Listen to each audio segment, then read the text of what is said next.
Tonight's play will go under review.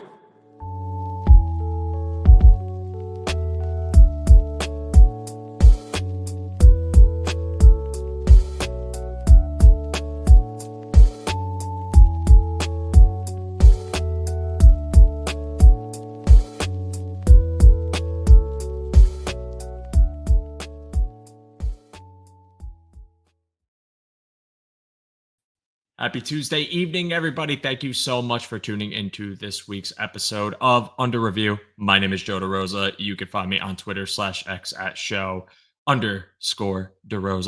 And folks, as we continue into the off season and the episode topic seemingly changes every week, even though I say it's going to be something different the week before, the Buffalo Bills announced the newest schedule. We are very excited to now know where this team is going to be playing and work our schedules around it, get ourselves to the games, get ourselves ready for more football and what can hopefully be another year of success for the Buffalo Bills and reaching the ultimate goal. But it stirred a lot of different reactions from people, but a lot of good ones, which I feel like is a lot of fun, which is why I wanted to do an episode on it as we are in transition to discussing all of the different divisions in our conference and the competitiveness of those. I kind of wanted to pivot to this and just talk about all of these games that we get to look forward to this upcoming season. And, you know, I had to bring a distinguished guest on, someone that you have seen on the show before, someone that I love speaking to, whose takes I always respect and have a great time having a conversation with. And that is the one, the only, my favorite blue ethereal floating orb, Mr. Bruce Nolan. Bruce, welcome back to the show. Good morning to you. How are you doing? You know, for those of you who haven't understood or been exposed to some of the behind the scenes things, there are occasions where something that happens off camera will bleed its way onto camera, and we're all laughing, and you're all in the comment section going, well, this feels unnecessary. Like, is there an inside joke I'm not familiar with? Well, I led off my conversation with Mr. DeRosa saying good morning to him. And so that's why he said good morning back just now. And good morning to all of you who are, you never know. Like, there could be people who are significantly ahead or behind. Maybe you're listening to this live in Portugal, in which case, good morning to you too. Yeah, valid. That's fair.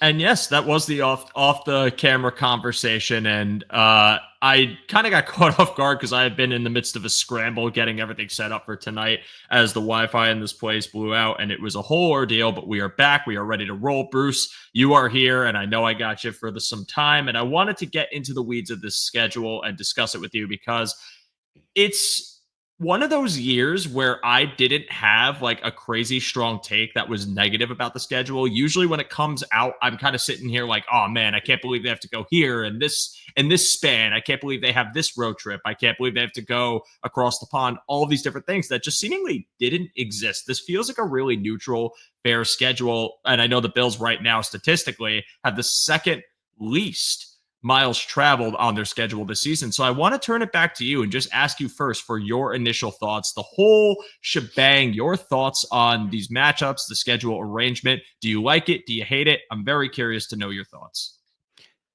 You know, it's funny. I've mentioned on my show before that I don't have like strong schedule takes. Like, that's not my thing. For me, it's we already know who you're playing, so it's just a matter of ordering at that point. I do think miles traveled is something relevant. I think the amount of times you have a team that has better rest than you do coming into a game, I think that matters. But overall, this is a very neutral schedule. I will say this. One of the things that I really like is that the pillar games of the Buffalo Bills schedule are spread out. So I have never been a fan of like Murderer's Row, like where you have like 3 back-to-back-to-back bangers, because I want time to kind of recover from those. I want time to plan for your next big matchup. And so if you look at week 1 being the Ravens, week 9 being Kansas City, week 17 being Philadelphia, you go, okay, like that's a little bit better. Now, I'm not saying that you're not play other good teams. I mean, Tampa Bay is a good team. Houston's a good team. Cincinnati is a good team. These are teams the Buffalo Bills can lose to, right? I mean, the Buffalo Bills lost to Houston last year. They famously lost to Cincinnati in the playoffs, but I'm not saying that those teams aren't good. I'm saying that what I would consider to be the absolute pinnacles of the schedule don't occur simultaneously. So for me, I like that, having the pillar games spread out. The other thing that I really like is I like the fact that you get your first games against the Jets and the Patriots quickly. Mm. I want to be able to, teams that have new coaches, I want to jump on them early as a general rule. I don't want to give them time to like settle in to the new routine. So for me, having the Jets week 2, having New England week 5, I like that better than having your first divisional games against those teams being like week 8, week 10, and then you end up having maybe 2 times in a 3-week span. We've seen that before where you have same divisional opponent. You have them 2 times in 3 or 4 weeks. I didn't want that late in the year because I do want to have the opportunity to jump on kind of new teams who are still feeling out their new culture pretty early on. Both those things are things that I like about this particular schedule, knowing well that what you just said, it's a neutral like schedule, right? It's a very docile, like unoffensive.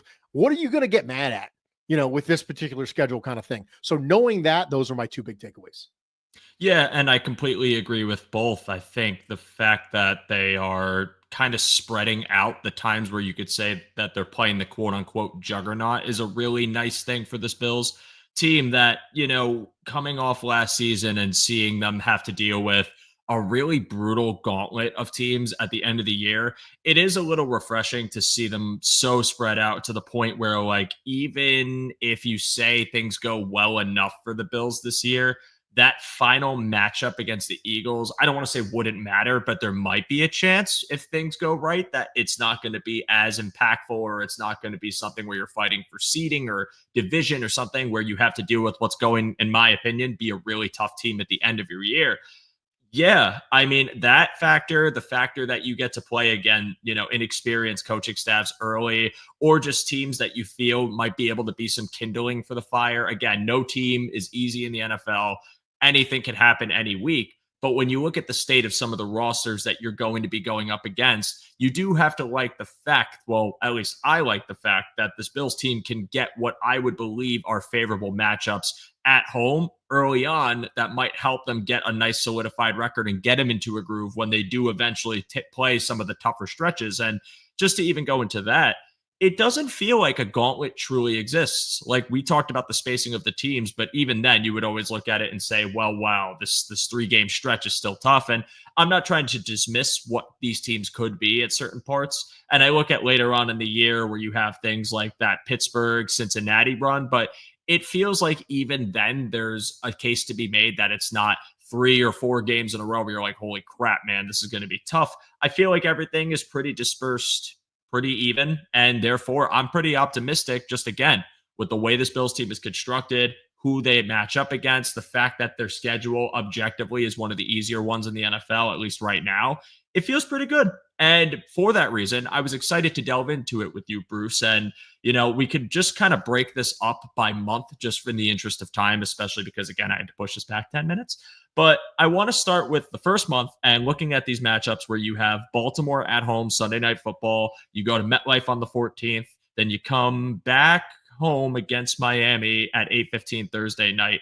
Then you play New Orleans at home. And I'm just thinking, this is a hell of a way to start the year. Divisional round rematch. Of these matchups, Bruce, I feel like I want to say I would know what yours is, but you're an interesting guy. I can never get a read on you on the fact that you are a blue ethereal floating orb of light who is impossible to read, multidimensional. What matchup from this month is the one that really catches your eye that you're the most excited for? I mean, obviously, I'm going to say the Ravens, right? Everyone's going to say the Ravens. I will say, I don't want to belabor the Ravens point because I know we're going to do a significant preview of the Ravens because week 1 always gets the most time because you have like 3 weeks to talk about it as opposed to week 2 where you have, in this case, a couple days to talk about it. So for me, I want to point out, I want to kind of shift. I know that we're going to talk about Baltimore. I want to talk a little bit about New York. I think one of the things that I find interesting about the Jets this year is that this isn't the same old Jets. And I don't mean that in terms of, oh, we should be really worried about them. What I'm saying is culturally speaking, this is a very different organization than it was. They remade the entire organization in the image of Aaron Glenn, who is a different cat than they're used to having in New York. So you have a different starting quarterback, you have a different head coach, you have a different general manager, but overall, this is a strange phenomenon. The personnel for the New York Jets is not drastically different than it was last year. Mm-hmm. One of the conversations that's kind of hovering around the Jets right now is, hey, they kind of redid the culture around the organization, redid a lot of the organization itself, but there's not a huge turnover in players. You got a new starting quarterback, but it's the same old receivers as a general rule, right? Alan Lazard's still there as a number 2. Garrett Wilson's still the number 1. I mean, Devontae Adams isn't there anymore, but he was only there for a few seconds in the middle of the season last year anyway. So, I mean, Mason Taylor is a meaningful addition. I really liked Mason Taylor as a tight end coming out of LSU. And I think when you have a offensive coordinator coming from Detroit, you think, okay, I'm going to get a Detroit-ish sort of system with them. But Justin Fields is definitely not Jared Goff. Yeah. So I'm really interested because everyone seems to think that what you're going to get is you're going to get the Lions system.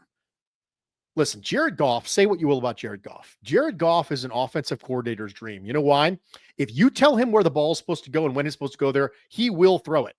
It's like Ron Burgundy. So this is really important. Jared Goff is Ron Burgundy. If you put it on the teleprompter, he will read it. Right? I'm Jared Goff. Go bleep yourself. Detroit, or like, Detroit at least. that's the way it works. So come hell or high water, that's what he's going to do. Justin Fields is not that guy. Justin Fields is not the hit your back foot. The ball's supposed to hit this in breaker and I'm throwing it. Like if it gets picked off, it gets picked off, but it says 5-step drop and this ball's supposed to go here. So this is where I'm going. So I think that it's going to be really, really fascinating because I know what I'm going to get from the Ravens. Now, that doesn't necessarily mean they're going to beat them. The Bills could very easily lose to the Ravens. They got the pants blown off them in the first matchup last year, and then they won primarily because someone dropped a 2-point conversion and didn't go in overtime. So don't act like we were all like paranoid about that because if Mark Andrews catches that, it goes to overtime and they win. The entire narrative of the offseason is different. Then it's about the defense giving up that long drive, blah, blah, blah, blah, and all stuff like that. So New York is fascinating to me, really fascinating because they didn't change the overwhelming majority of the team, but they changed the stuff that matters. Right. The head coach, the coaching staff, the general manager, the quarterback. So it almost is like this weird test subject for how much you can actually change about the organization by changing the top 10%, which I think is just fascinating. I love that point. And I think that the Jets right now are like, listen, we can laugh them off. We could say whatever about them based on past records and each of the past few years where they were supposed to be good and weren't, or what all this to say. I think that this Jets team reminds me, and it's not because of the way they're constructed, schematically. It's not to make any points that they're going to look the exact same or do the exact same things. But it reminds me a lot of that Sean McDermott entrance to Buffalo in that first season where he inherits some players on this roster, then rebuilds the coaching staff, and him and Bean are putting this thing together for the first time. And you have a new look team with not a lot of talent that many people thought were going to bottom out in that year, right? Going to be a complete joke, rebuild year for the Bills. It is what it is. And they end up making the playoffs, albeit catching a few breaks along the way, but had the makings of a team that could win those close games, could go toe-to-toe with really tough competition. You saw that when they played New England a few times and kept those games relatively close, back in the Brady era.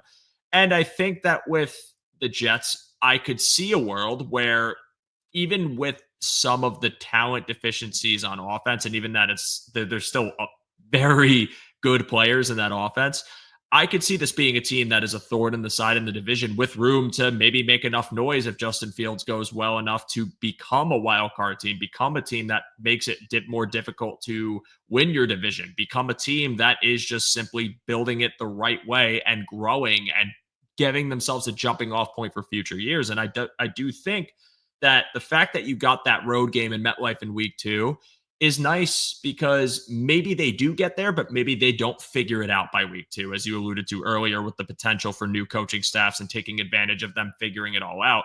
It could be a year where maybe the Jets started out 0-2, but end up going like 9-8 or 10-7, even, a slow start, but getting more comfortable, more acclimated, and more momentum as the season goes on. So I like the point about the Jets. I will agree with you that mine is obviously Baltimore. It's just the most like Clash of the Titans matchup you have to start, but that's the easy answer for me. And I don't want to get too into it because, again, we're going to preview it. I want to talk about New England. Or I'm so sorry, that's the next month. So forget I even said anything. I want to talk about Miami. And it's just Miami is another team that I think, like, because of the track record with Buffalo, they get written off. But Miami still plays them extremely tough. And I think we have, like, not a revisionist history, but a lot of people tend to look back at the Thursday night matchup where the Bills ended up steamrolling them towards the end of the game, but kind of forget that that game was actually shaping up to be quite close until Tua got hurt. And then the second game that you had against them was really close, to a point where it took a 61-yard field goal to beat them.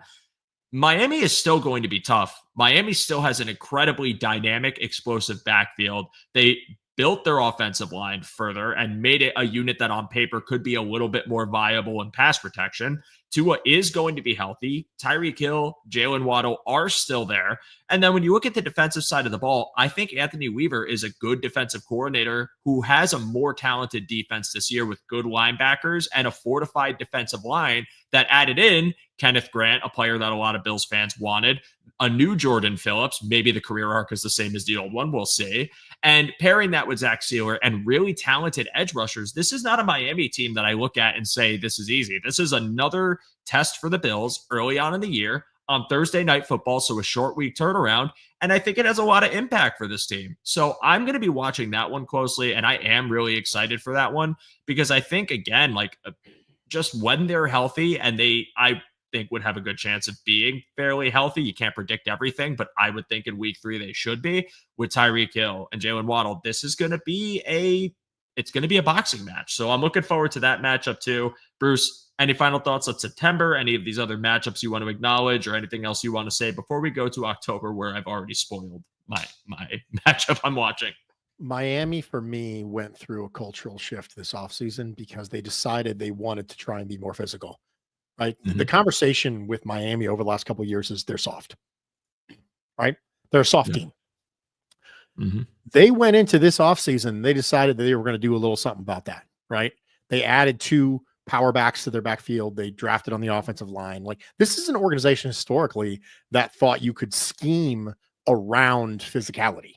Yeah. And I think they're starting to think, okay, maybe we were wrong in that. So I'll be interested to see if you see a more significant commitment to the downhill running game from Miami. I'll be interested to see if you see different types of run schemes from them.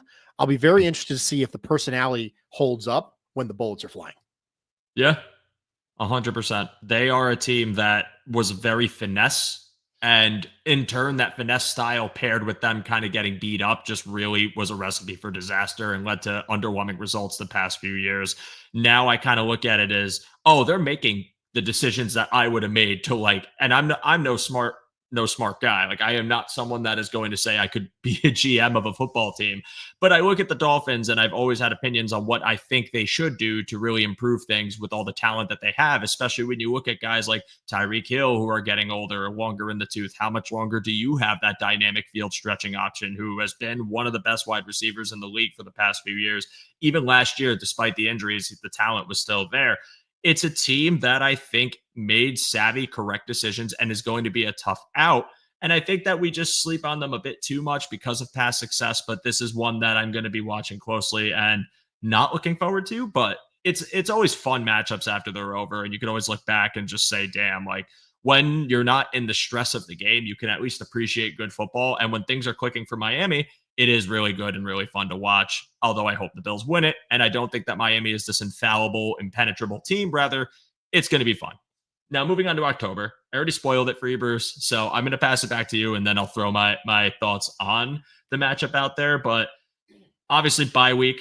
You can say bye week if you like the rest and relaxation of it. But Sunday against October 5th against New England. You have Monday, October 13th, Monday Night Football, Atlanta Falcons, which I'm actually pumped for. That's my other favorite. And then you end the month with a road game, 1 p.m. at Carolina. Which one of these do you like, Bruce? Atlanta, man. Show me Atlanta. Atlanta is a fascinating team for me because they went into last year with okay, we're going to do it. Like, this is the year. We're going to go ahead and invest in Kirk Cousins. We'll hedge our bets with Michael Penix. Hopefully he won't have to play right away. And we're really this is the year. And the defense falls apart. Kirk Cousins gets hurt. He doesn't really respond after those injuries. They turn to Penix. And all of a sudden, Penix ends the year really strong. Like, he goes toe to toe with Washington, lights up Carolina. And you're like, would we have made the playoffs if we would have switched earlier? Like, that's what they're all thinking. They're all thinking, would we have made the playoffs if we would have gone to Penix earlier? Because my delightful comp for Michael Penix is a Dalek from Doctor Who. The little cylindrical robots that run around and shoot lasers, because that's all he does. Just pew, pew, pew, right? He looks like he's a very broad kind of guy, and he, this cylinder, and he just got to go pew, pew. And so for me, Michael Penix is the Dalek from Doctor Who. And the reason I'm fascinated is because you've given them enough chance by playing them Monday, October 13th, that now Penix is 8 to 9 games into his career and not 3 games into his career, which I think matters, because if you're going to start to see fall off from Penix, you're going to start to see it by now. Defenses are going to catch up to you. Defenses don't catch up to you after 2 games. Defenses catch up to you after 9 games. Right. And so this is right around the time where there's going to be a plan. And Sean McDermott, if you look at Sean McDermott against rookie quarterbacks, it's been really, really, really, really good. Penix isn't technically a rookie his second year, even though he's only had a go. So I'm really fascinated to see what that is, because that's a good offensive line, good skill positions. I mean, Drake London's a dude, and Bijan Robinson is a dude. And if Michael Penix is a dude, and that defense, they invested 2 first-round picks in pass rushers, it feels like Atlanta's been looking for pass rushers since I was 7 years old. Is it just like me, or is it, Atlanta up? What do you need? Pass rush. It's every single year since John Abraham? Even when they've had talented D-line contributors, they still could have used an edge rusher or an interior defensive lineman. There's always been a need for it. Always. Literally always. It's like Father Abraham did not have many sons, right? And that's just the way it works with John Abraham. This is not the way that it happened for Atlanta. Ever since him, they're like, okay, we need a pass rusher. Oh, we need a pass rusher for 20 years. Now, all of a sudden, what if they actually get it? What if it actually hits this time and you have that offense? Atlanta could be a good there's a reasonable chance. Look at Atlanta's schedule. So if you pull Atlanta's schedule and you go, okay, let's see what their opening looks like. First off, they play in the NFC South, which is always crazy. But they open with Tampa Bay, Minnesota, Carolina, Washington. They could go 1-3 right there before they get to Buffalo. So are they desperate? Are they backed into a corner? Are you happy that they could be 1-3 coming into Buffalo, or are you mad about that? Because their schedule gets really soft there in the middle. They go Miami, New England, Indianapolis, Carolina, New Orleans, the Jets, Seattle.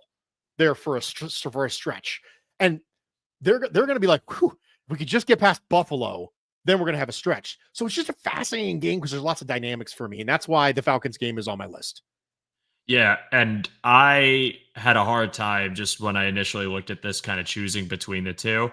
I think the edge I gave to New England is simply divisional matchup, so there's a lot of implication, even though both of these are primetime games and both of these are against up-and-coming teams. That was the only difference for me. I will say about Atlanta, I bullish on the Falcons. I love Michael Penix Jr., and I've been a firm Michael Penix Jr. hyper. Is that a word? Hypist? I don't know. I like hyping him up because I think he is a just phenomenal talent. I said this. I didn't think that he was the best quarterback in last year's class. I felt that when you talk pure thrower of the ball, it was him over everybody else. just the prettiest release, the zip he has on the ball, the 3-level throwing ability, the accuracy, the timing, like everything about Michael Penix Jr. just absolutely rules. And he just seems like an awesome dude. So it's easy to root for awesome dudes who can throw the ball really good. And you pair him with an offense that has Bijan Robinson, who I just love as a player. I think he's as dynamic of a back as you can get in the NFL. Drake London, who people like, with bad quarterback play tend to overlook, but now that he's got his guy, in turn, he could show his skill set. There's a lot of fun pieces. I mean, I know Kyle Pitts has become kind of a tight end, like punching bag, part of the joke, but I think is a talented player, receiving tight end, Darnell Mooney, like a lot to like. But when you talk about the defense, it wasn't just the pass rush. Like I'm pretty confident that every pick they made, which wasn't many, was a defensive investment. Because if I remember correctly, it was the 2 pass rushers, and then they also got Xavier Watts and Billy Bowman. So not just that, but also fortifying their secondary with what I would deem another deep safety, pairing with Jesse Bates, and then someone you could honestly say is more of a boxer nickel defender in Billy Bowman, which is really, really fun when you think about AJ Terrell being in that defense as well. And then if these pass rush investments pay off. So I love the Falcons and what they're doing, what they did. I think they're going to be a fun team. I think the NFC South is just an awesome division to keep up with this year. I'm looking forward to eventually doing an episode on that. Everybody, but they're just fun.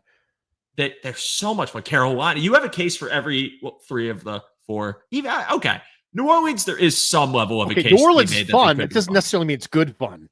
But it's still fun, right? Yeah, like maybe Tyler Shuck's cool. Maybe there's some cool off-script, really fun, dynamic plays there. Well, I mean, Shuck is a similar conversation. If you take out some of the other stuff, Shuck throws a nice ball. Just the problem with Shuck is, of course, the way he performs under pressure, right? Like that is different. Someone in the comments said Josh Rosen had the prettiest ball once upon a time. Yeah, so Rosen and Penix are very different people because of the way they handle under pressure, right? Michael Penix had a crazy low pressure to sack percentage in college because he knows what to do with the ball. He gets it out on time. And also, if you watched him just play at Washington, you wouldn't know he's a 4.45 guy. Like you would never know that Michael Penix runs a 4.45 because he doesn't have to. He's one of those people who goes, I can get out of trouble with my arm and with my brain. I don't have to get out of trouble with my legs. But he doesn't take sacks like Michael Penix. Josh Rosen takes sacks, right? Yeah. He always took sacks. That was his big problem. When he came to the NFL, he didn't know how to identify a Mike linebacker. Like one of the main concepts that I think we've learned from the Caleb Williams conversation over the last week or so was that some of the NFL teams do not do a good job of teaching their quarterback. They just don't. Right. And I think the biggest takeaway for me was not that Caleb Williams, was a diva and didn't want to play for Chicago. My biggest takeaway was that Chicago doesn't teach people how to play quarterback. No. At least they didn't before. That was my biggest takeaway because we all knew that was the case, but man, it's nice to be able to see it. Like there's some NFL teams that just don't teach quarterbacks how to be quarterbacks. And so Shuck is a weird combination of the two of them. Number one, he doesn't take sacks, but he also does crazy crap under pressure. Like you've seen the highlights, you've seen not highlights, low lights, right? So he throws a really pretty ball. Like he throws a really nice ball. Ironically enough, there's a reason why people compared him to Derek Carr. Derek Carr also threw a really nice ball and was horribly pressure adverse. The reason why he had his best season ever was when, at the time, Oakland had that awesome offensive line. Derek Carr was an MVP candidate because he wasn't getting touched. But then you breathe on him and he freaks out and throws a pick. That's the way it is for Shuck. So I think it's going to be fascinating. So say what you will, but it's going to be fun. Yeah. And it's not, when you look at a fully healthy Saints roster, Alvin Kamara is still there. Chris Olave is still there. I don't think Shaheed's going to be ready by the start of the year because I believe he got hurt midway through the season. But there are pieces there that Saints fans can kind of look at if Shuck is actually doing well as a rookie. And mind you, Kellen Moore is at the helm. So he's with an offensive play caller that's had success in the past. It could be a good result for them. I think there are holes on the roster, but also, you never know. Some teams just play above what's on paper, and that could matter for them.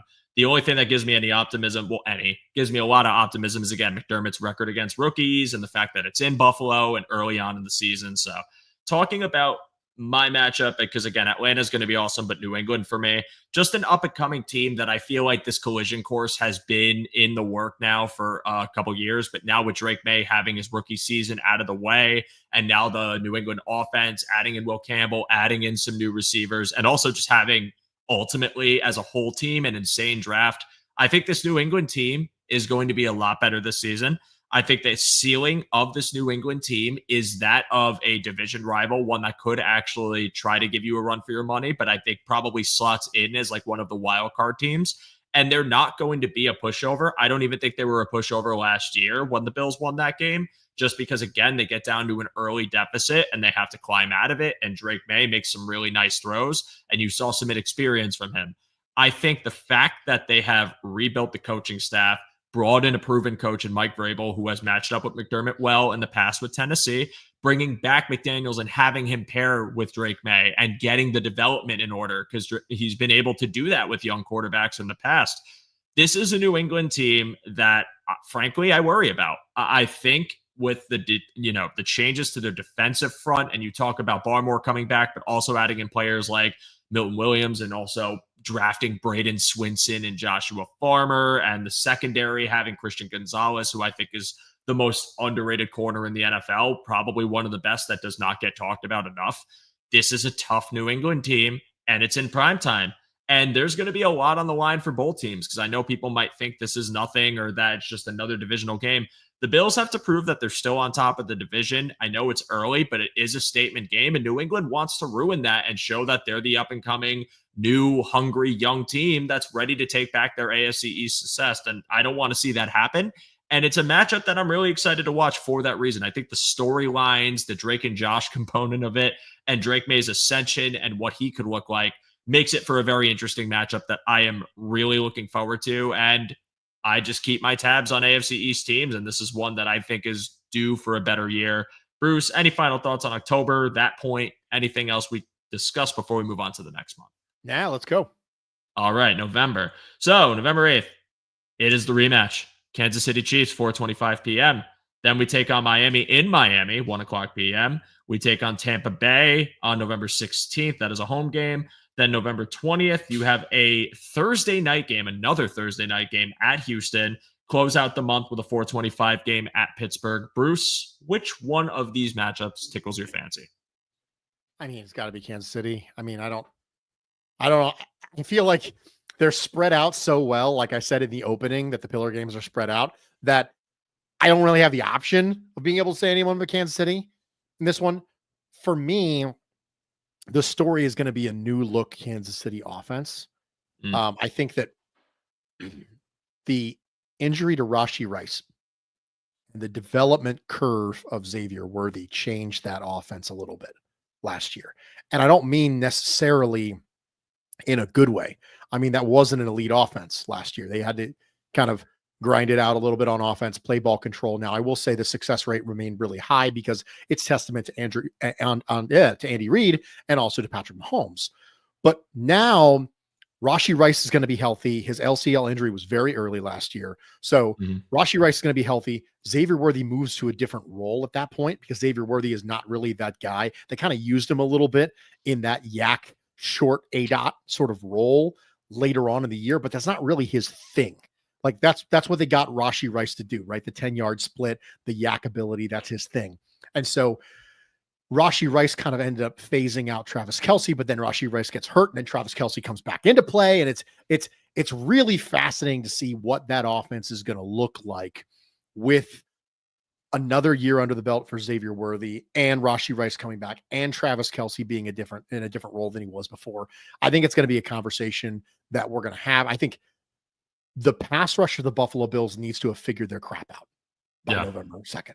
I think that's going to be the story of the game, because that's been the story for a significant amount of the matchups that the Bills have had against the Kansas City Chiefs have been, you can't get to Mahomes. You can't get there. Yeah. So for me, if you haven't figured out your stuff by week 9, now, thankfully, if you'll notice, the suspensions will all be done by then. So Ogunjobi, Michael Hoyt, they'll be back by Kansas City, and the Bills will have a bye week to figure that out. So the pass rush had better be hitting on all cylinders by the time you get to November 2nd, or it could be a less than pleasant experience. Completely agree. And also, yeah, I think I said the 8th before because I had it too small on my screen. That is the 2nd. I don't remember if I flubbed that or not, but November 2nd against Kansas City.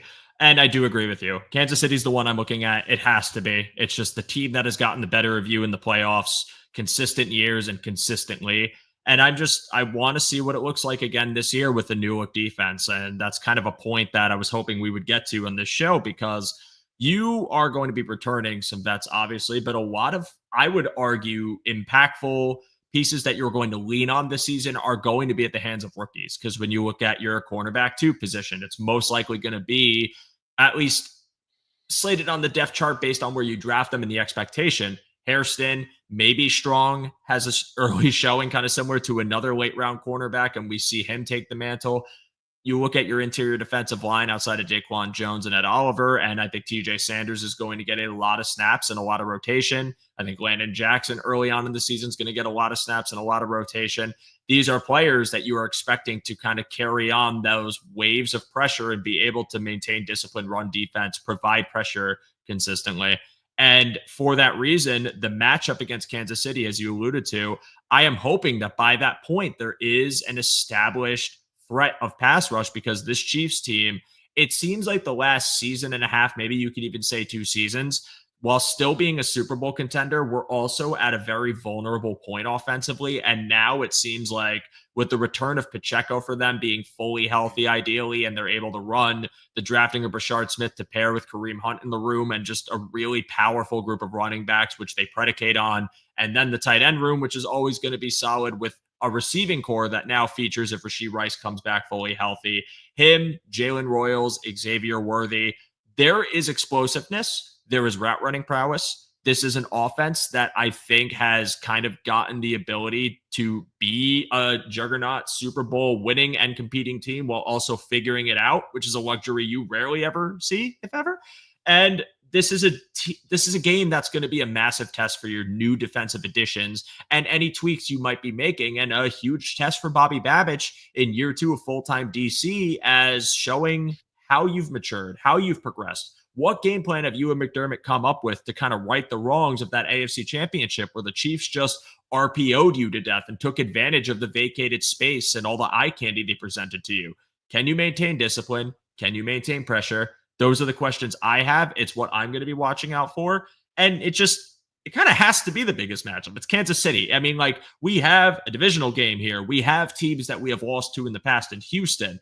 There's other really good cases for this month. Like, I'm excited about the Tampa Bay game, but it's Kansas City. It's just the team you have to get over, and you've done it in the regular season. It almost feels hollow if they win, but it's still that contemporary that you just have had issues with, the one you're trying to get past, and it could be still a statement game, even if it is a November 2nd clashing and not something in the playoffs, which you hope you can get back to and get your revenge on them then. Bruce, any other thoughts on this month? Anything you want to cover before we move on?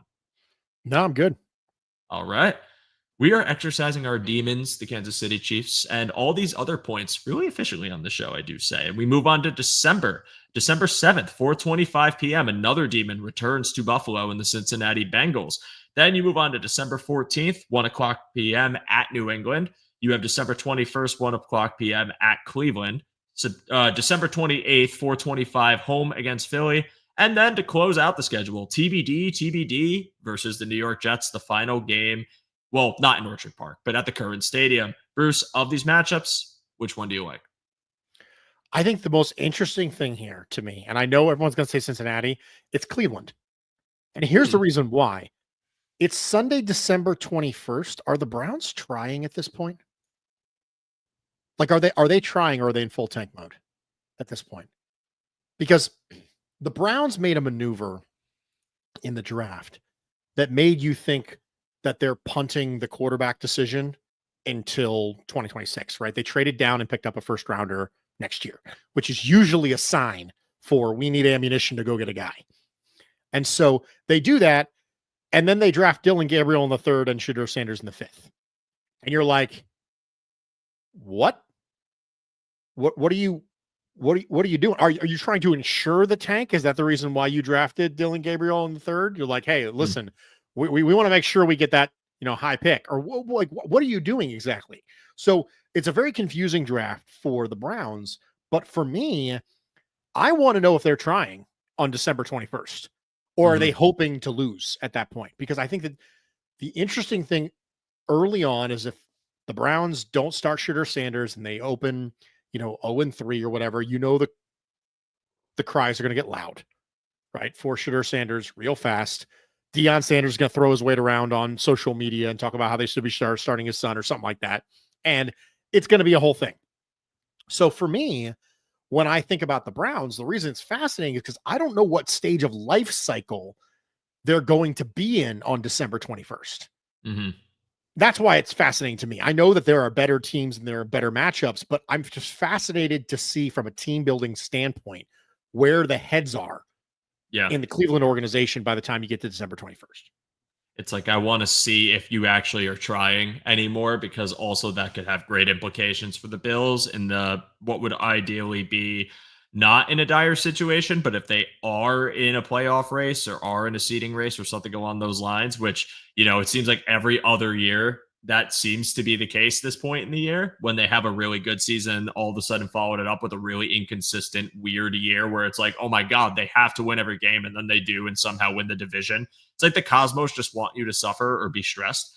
But this could be a very impactful game for that reason alone. If they are fighting to try and get the 1 seed, if they are fighting to try and get the division, if Cleveland is having a really rough go this season, and you would believe with some of the holes on their roster that is a possibility for them, then this is a game that could be huge for Buffalo. The only thing is, and this is the thing that freaks me out about it, Bruce, December 21st, 1 p.m. at Cleveland. What if we do get adverse weather? Now, I think this Bills team can run the ball, but I do think that the Browns, at least, I would say, have a chance to be or to have the strongest part of their team be that defensive front with Myles Garrett, with newly drafted Mason Graham, and some of the other cast there.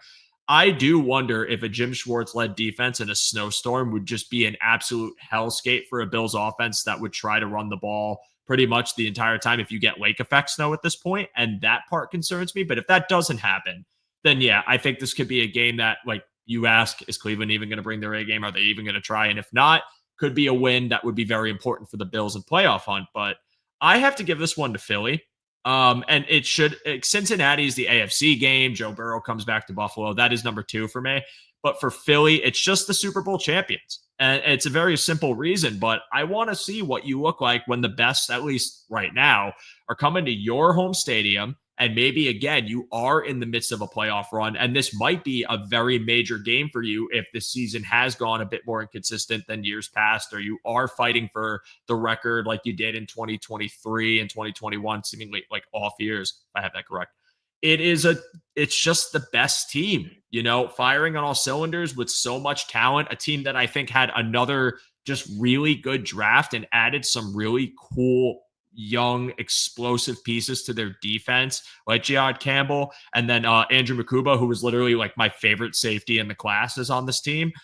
It's fun. It's Philly. There's a lot to like about the individual matchups. You can remember back to their bout in 2023 where they got beat on the overtime run by Jalen Hurts, and you want retribution for that. You want to see this team get a punch back on the defending Super Bowl champions, and ultimately a win that probably makes you feel really good as you close your season out the following week and kind of say, hey, we could take this team down, assuming they're healthy, assuming it's the same status. Saquon Barkley, maybe they have a game plan and defend them well.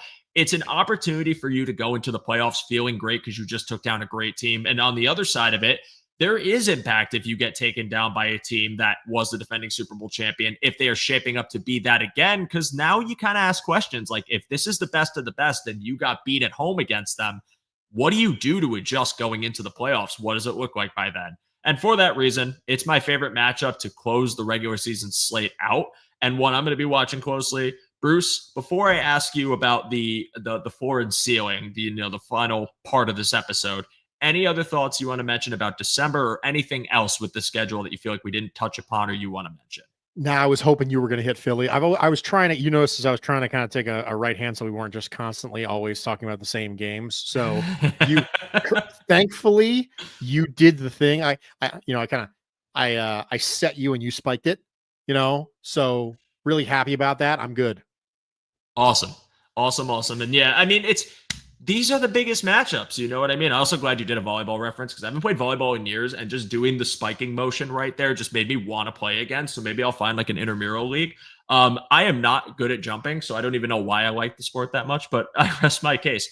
It's just going to be awesome. It's a clash of the Titans. It is a powerhouse matchup, and that is why I'm really I love the fact that it's like at the end of the year, even though it's not advantageous to them. But besides the point, the floor and the ceiling of the Buffalo Bills. Now, this is a show I did last year. I think I had Uber Hansen on the show then, and that was the conversation, kind of the central focus. And it's really just taking a look at the schedule and then a look at this Bills offseason and kind of asking yourself, what do you truly think is the ceiling for this team record wise, output wise? And then what do you think the floor is? And I think last year I had their ceiling at 12 wins. I had their floor at 9-8. They ended up exceeding and getting the 13 wins and just being an absolute powerhouse. This year, I feel similarly, but I will turn it to you, Bruce. The floor, the ceiling for the Bills, your reasons why. I'm very curious to hear your thoughts on that topic. So my methodology for floor and ceiling is as follows. I identify all the games that I consider to be toss-up games. I identify all the games that should win games. And then if there are any, should lose games. So what I do is I block everything, and this has been the case forever. Back even when the Bills were really bad and a lot of games were should lose games, I bucket them into those three categories.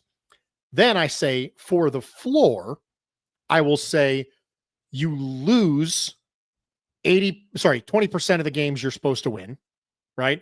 You go 60-40 losses on toss-up games, and you lose most of the games that you're supposed to lose. Almost all the games you're supposed to lose. Like, that's the floor, right? Then for ceiling, I do the inverse of that. For ceiling, it's you win basically all the games you're supposed to win. You win 60-40 or 70-30 of your toss-ups. And the games you're quote unquote supposed to lose, if there are any of those, you win a good chunk of those. So that's kind of how I break it down. For me, floor is 11-6 and ceiling is 15-2. The reason why ceiling is 15-2 is because the Chiefs were 15-2 last year. Yeah. And I think that technically, if you want to get technical, the ceiling's always 17-0. But then if you're going to do that, technically the floor is, 0-17, right? I mean, if you want to play that game, then you have to play it all the way through. So that's the reason why I don't do it that way. For me, it's 11-6, 15-2. So I can see a scenario where the Buffalo Bills end up pulling out a number 1 seed this year. I can also see a scenario where they're a 4 seed this year. So for me, that's the way I look at it. Yeah, I'm close to agreeing with you. At least on the floor, I agree with you. I could see the floor for this team, if we're just talking how they perform and what the record indicates, being similar to, again, that off-year pattern. And it's not just because of the trend, because it seems to me like just kind of a season-to-season anomaly and just happened to be that way, but they still won the division. I view it as there is reason to look at this roster, and while we are optimistic about the decision-making they had in the draft process, who they took, what positions they prioritized, and how it's going to shape out, I do worry a little bit about the lean on inexperience, and if that bites them in some ways, like maybe Landon Jackson just isn't getting it to start the year, and they really counted on him to be a staple edge rusher, while that 6-game suspension for Michael Hoyt's happening, and they just aren't getting much from him. And maybe there's some lapse that leads them to have to turn back to AJ Epineza, and like it's more of the same as last year, which Epineza is a perfectly fine player, but really like you're not getting any raise to your skill level there. And looking at the interior, like if TJ Sanders isn't getting it, if Deion Walker, who is a literally massive project of a player, is just getting destroyed on blocks and not looking polished, if Dwayne Carter doesn't take a year 2 leap, like so many ifs in the statement, but things you have to consider when you look at how much youth they're leaning on defensively, that worries me. And that makes me think that they could have some growing pains, some punches in the mouth this season that leads to some of these tougher matchups that you could consider toss-ups being losses. And even some of the games that you think they should win, despite those teams being better and like growing their talent levels, now all of a sudden becoming trap games or in turn 50-50 toss-ups. That's kind of the thing that freaks me out about it a little bit. I'm not so much so concerned with the offense because I do think the format for them is there to build off of. They ran the ball incredibly well. If you're worried about offensive line injury luck, I think that's a factor to consider. So all that to say, the lean on youth, maybe injury luck for the offensive line running out, teams maybe solving the Bills offensively, and Joe Brady not pivoting the way we would hope to see him to. But while you still have Josh Allen and still have a lot of talent, would make me think that 11-6 is a realistic possibility. Or I'm sorry, 11. Well, no. So I can't. Bruce, I'm losing my mind. This happens every time I do a schedule show. My brain is so indoctrinated to the original styling of schedule that I don't even say the record predictions out loud because I know I'm going to mess it up. So I'm not even going to say it. 11 wins. When we talk about the ceiling for this team, though, I think the youth infusion goes as they planned. They develop these guys right. Even if you're talking like two of their earlier picks on defense. So let's just say Max Hairston and TJ Sanders are awesome to start the year. I think individually those two players could provide very big boosts for the depth of both of those positions and also for the stoutness of this defense, the deficiencies they've had in the past being cleaned up a little bit more interior pressure, better coverage, both in zone and man from your CB2 position, more turnover opportunity from a player that has a lot of speed and the ability to jump routes effectively. I think that if you can get the youth infusion output to actually be meaningful, to be high caliber at an early phase of the season, then you can successfully lean on it. Your defense can see the vision that they've set for themselves early. I think that can get you to a really good spot earlier on in the year where you're playing with a lot of padding and can control your schedule and can kind of be in a better spot where you've kindled things and gotten into rhythm and got momentum really quickly, where now these tougher games, you feel a lot more confident going into them. And then flipping it back over to the offense, maybe they stay healthy. Maybe the vision of Josh Palmer and Elijah Moore and year 2 of Keon Coleman and year 3 of Dalton Kincaid actually take that step, take that kind of lead that you were hoping for. And you get crazy offensive output with the defense that while it's younger and while there is inexperience, the inexperience isn't holding you back. You're actually getting a lot from these players. And 15-2 could be doable because I think the Bills, when you talk about just lines, I haven't looked at the odds, but I would imagine they're going to be favored in a majority of these games. Actually, I believe if I remember correctly, Bruce, right now they're favored in every game, if I'm not mistaken. Yes. So I mean, 15-2 for a ceiling prediction for a team that just won 13 games and you could argue got better on paper, I don't think is unrealistic. Now, I want to say 17-0 just to appeal to the 17-0 crowd and the people that are pumping the chest in the comments section or saying it in the Bills tweet that I had pulled up. But I will say 15-2 isn't an outlandish ceiling. I would say my personal one is probably going to be the same record as last year. Like, I agree 15-2 could happen, but just because I don't want to get snake bitten and think that because I also think the Chiefs 15-2 was like this crazy result of so many insane one-score game wins that you just kind of look like and thought like this is divine intervention, this is supernatural. So I'm going to say with certainty that 11 wins is my floor, 13 is my cautious ceiling, 15 is like my really like if it all works perfectly, I could see it happening. That was a long-winded explanation, Bruce. Any final thoughts from you before we kind of put a bow on this one and call it an episode? No, I'm good, man. Thanks for having me. It's schedule release is a weird thing for me because I think the storylines that you think you're going to get from a schedule, like you kind of have an idea of the way it's going to ebb and flow. It never works like that because you win a game that you don't think you're going to win. You lose a game you don't think you're going to lose. The storyline after Ravens Texans last year for the Bills was very different than you thought it was going to be. Mm-hmm. So for me, I think it's a fun conversation. I always struggle with these conversations, but thankfully you brought it, so I didn't have to. So that was beneficial. Thanks for having me. I'm always happy to have you, man. You're a great guest. Again, your analysis is fantastic. The work you do is fantastic. If you guys somehow haven't gotten the opportunity to listen to Bruce's show, you should do that like right now, because I think Bruce is one of the most, and I mean this in like the best way possible, because I know sometimes people like this term gets misconstrued, unique shows. Like, I just don't think people are doing it like you do, Bruce. And I appreciate the way you present your thoughts, the structuring you have for your show and your pod. And for that reason, I think you are a valuable member of your space, someone that I learn from, and everyone in our chat could learn from as well, should learn from as well. So check out Mr. Exclusive Show, the Bruce Exclusive, anywhere you stream. It is worth your time. Thank you again for being here, Bruce. And my final thoughts on this, just again, wrapping it up. I do this to myself, and I've been trying to talk myself out of it. So I'm making this point really more for me than anything else. But it's so easy to be pessimistic about the schedule because of how expectations were exceeded last year. And this team winning 13 games when we thought there might be a slight drop back, still playoffs, still competitive, but people I don't think were expecting AFC Championship or expecting Super Bowl aspirations as much as we thought. Maybe some hard growing pains, maybe some a lot of questions to answer, and it doesn't work out the way you hope. And then they just blew past that and did exactly more than I thought they would. This year, I have that same pessimism, that same concern that it's just going to kind of unravel because it went so good last year. And I'm trying to get out of that mindset, and I encourage everyone to do the same. The way this is constructed really does benefit the Bills in a lot of ways. And even though there are tough matchups, you get one really tough matchup right out the gate off your schedule immediately. You have a lot of favorable traveling games that you don't have to go very far for. And the spacing of the contenders or the juggernauts on your schedule is spread out so much so that you can get rhythm before these games and be in a great spot. And I think that this Bills team addressed their needs adequately, just at least on paper, knows what they need to improve on. And I'm hoping those improvements can set in accordingly, and that the ceilings that we have set out for this team, at least that we think they can reach, are reached. And hopefully a Super Bowl is reached and won too.